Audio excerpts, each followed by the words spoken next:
A possible airline merger, one that could create the single biggest airline in U.S. history. Word today that U.S. Airlines took its first step toward a potential merger with American Airlines. So what's next, and what does it mean for passengers? ABC's Jim Avila explains.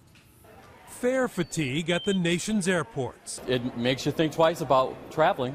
It's just too high for me. In fact, airfares have jumped 12 times this year and last. And experts say ticket prices are set to soar again and stay high because the biggest airline merger of them all is now in the works.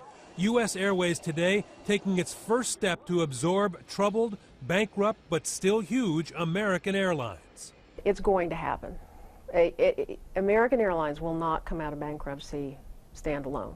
Mergers can mean less competition, fewer fare wars to keep prices down. You combine mergers with higher fuel costs, and consumers are going to see higher ticket prices. Analysts say the merger makes sense for American Airlines employees who today backed it. Instead of the 13,000 layoffs the bankruptcy calls for, U.S. Air promises to cut just 6,800 jobs. This would be a hostile takeover. American Airlines management wants no part of it, preferring bankruptcy. But at least one analyst calls that delusional.